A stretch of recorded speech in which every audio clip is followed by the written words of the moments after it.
are more cameras than people in the world. I say this while looking into one. Every moment of our lives exists pregnant with the potential to become an image. The screens mediate our daily life. Slowly but surely, we have dropped a dimension.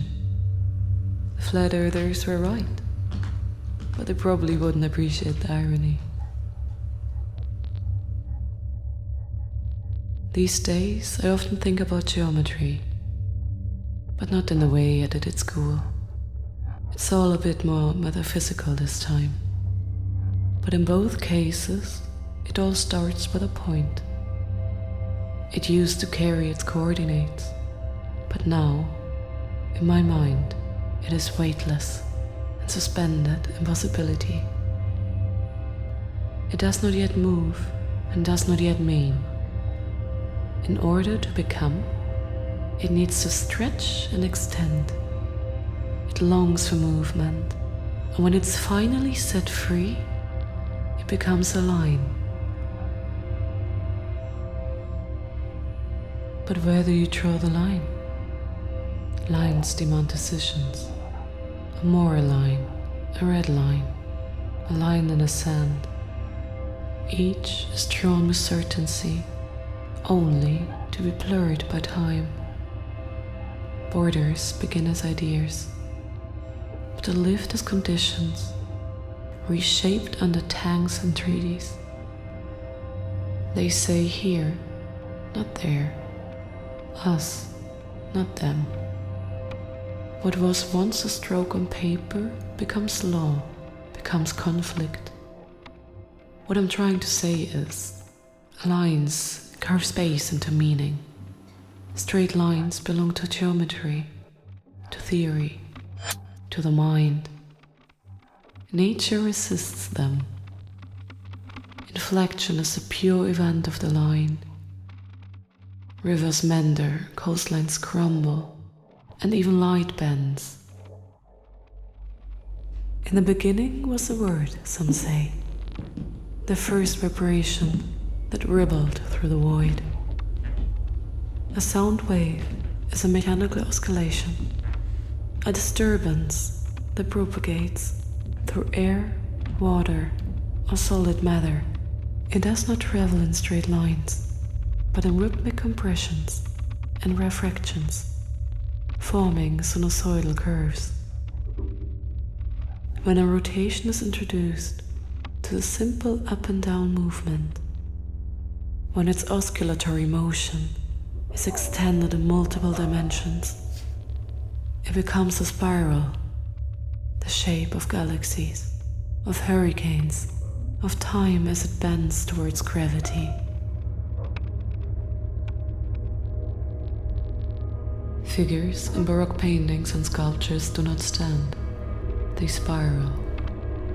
That whole period is defined by the fall that goes out to infinity. A monad is a fundamental, indivisible, and unique unit of existence, born before we gained an understanding of atoms.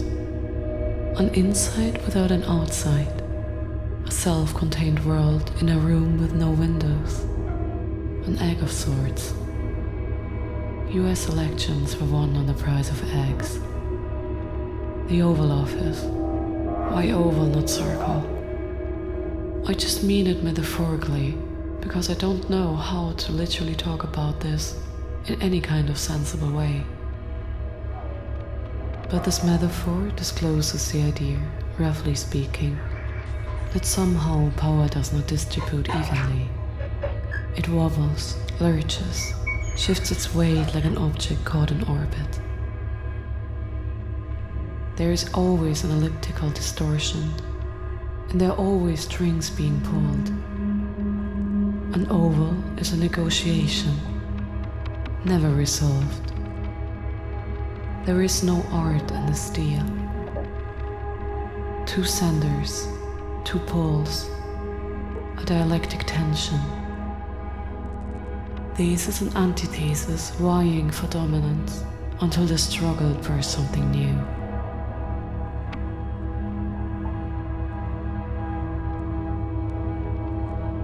Now you see how this is going to get awfully circular, awfully oval. Shit, I dropped my egg. You see it now. That's exactly the problem with the oval. It is not static, it's a shape in motion. Cleaning all this is such a waste of time. But then again, depends on how you look at it. A second is not always a second. Clocks run slower at the edge of a black hole, faster on the crest of a mountain. Just look at this egg. Time, too, is elliptical. A stretch and a squeeze, shaped by mass, by gravity, by unseen forces. Like in a baroque painting, personified seasons, moving in time to the unseen melody, stepping in rhythm to a pattern they do not control. No dancer leads, no dancer follows. Partners vanish, only to return. The dance falters, then finds its form again. A pattern emerges, and then dissolves, straining towards something more than its own design. A perfect cycle, an imperfect ellipse. A circle moves without distraction, each point in perfect harmony, but no system, no government, no mind moves like that. When one pull becomes too strong, the orbit distorts. When power fixes itself to one point, the system collapses. Every idea pulls against another. Every motion answers to a counter motion. Equilibrium is only a moment, not a state. Perhaps this is why revolutions never truly resolve. They revolve, but that might be too obvious to point out. No revolution is singular. Each one is a distortion of the last, a refraction through time, bending under pressure, reshaping itself in the heat of its own motion. The old world cracking apart, even as it reforms itself in the new. This is the egg metaphor again, with each revolution rolling towards something new, but never landing exactly where it intends. Perhaps this is why we return to the same questions, the same struggles, redrawn across time. To be conscious is to be in motion, like a twisted baroque sculpture emerging from stone. The self takes shape only through the gaze of others. Because to know oneself is to be split, observe and observe, to be captured or capture oneself. A camera inherits this theater, magnifies it. As a curved lens bends the light, the sensor waits, once film, now a digital grid absorbing photons, translating light into electric signals, numbers, code.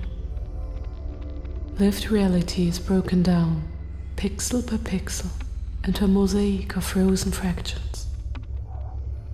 The flat image is not the self, only the residue of looking. And with each picture, we move to forget what we looked like before we were even seen. Wrapped in digital reflections, we have slowly compressed reality into something flatter.